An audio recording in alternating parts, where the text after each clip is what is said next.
On FBI.gov, it's written that this department started in 1908. Back then, the name of this department was BOI, or Bureau of Investigation. But later, it changed to FBI, Federal Bureau of Investigation. In those years, they started this to mainly fight anarchy. In that era, the US was really advancing, and next to it, the criminal world was advancing. In the beginning of the 20th century, the world was becoming more advanced, especially the United States compared to other countries. In that era, all of US had railroads, there was the telegraph, and telephones were right around the corner. And with these inventions, it allowed the criminal world to be more organized in their crimes. In the year 1924, the FBI found a new director, J. Edgar Hoover.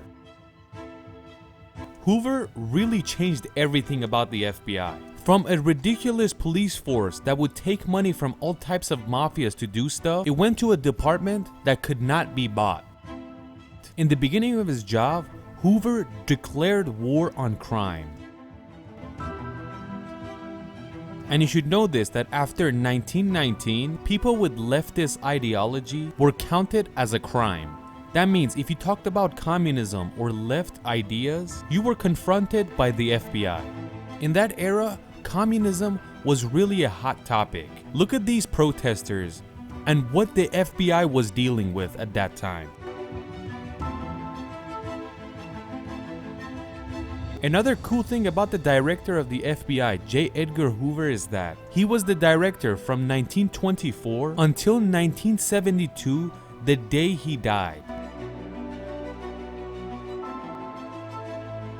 During his time, 8 presidents passed him, but he was still the director of the FBI. So it seems like he did a good job, because if he didn't, he would have been replaced a long time ago.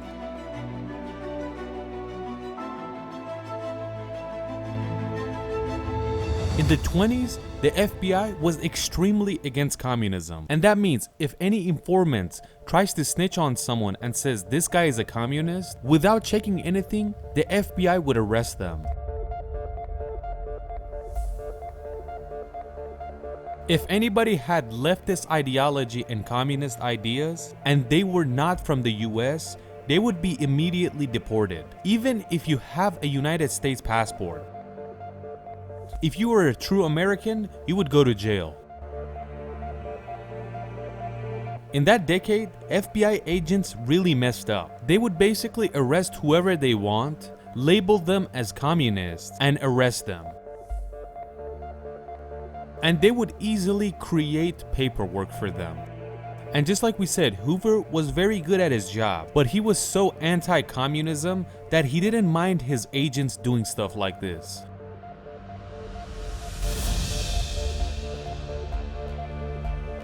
One of the most anti-communist informants that helped the FBI is Ronald Reagan. Since the 1940s, Ronald Reagan was an actor in Hollywood. If anybody had communist ideas in Hollywood, Ronald Reagan would inform the FBI about them. FBI wasn't only an anti-communist department. Any major theft or crime that would happen across the country, they would take care of it. But their main focus was communism. In that era, something happened that's worth listening to. Elmer Pratt was a black soldier that fought in the Vietnam War. But an informant in the US said that this soldier that's fighting for the US is a communist. They immediately bring him back and label him as a communist, and he denies all of the accusations. In this era, they couldn't just create paperwork, so they couldn't arrest them on charges like that. But they didn't let him go that easily. They were so sure that he's guilty that they pinned a murder onto his name. And since he was black in the 1960s, the court did not listen to him. Without any proof, they gave Elmer Pratt life in prison. Elmer Pratt stayed in prison for 27 years, and a lawyer started reading his paperwork and noticed something weird.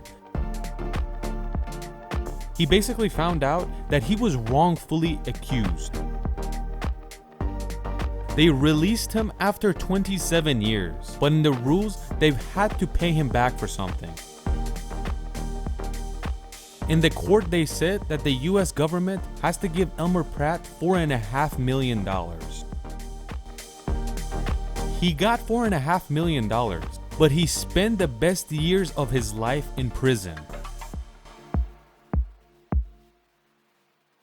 Something cool to know about the FBI is that if there's any person in the world that lives in a country that's friends with the United States and they gave their fingerprints anywhere, the FBI has a copy of it. If you count it out, more than half of the world population's fingerprints is in the hands of the FBI. And another cool thing, that if you gave your DNA anywhere, the FBI has it. Like for example, those websites that take your DNA and give you an ancestry background, they have to give you a copy to the FBI. Celebrities are scared for the FBI to be against them. They were extremely afraid to get on FBI's bad side because they could do anything. One of the most famous people that the FBI hated and wanted to shut him up was John Lennon. John Lennon was not a communist, but he was anti-capitalism and war. But the FBI hated him, and the main reason they hated John Lennon was that he was extremely famous. This was a brief history of the FBI. But right now, the FBI has different assignments than the ones we were telling you about. Right now, they're mainly focused on anti-terrorism, spying, and hackers.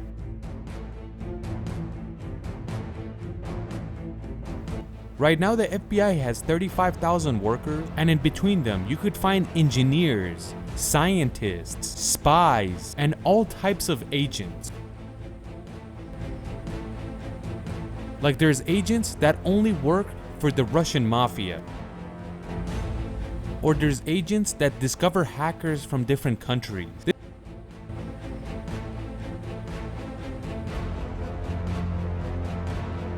This was the history of the FBI, and you guys suggested it.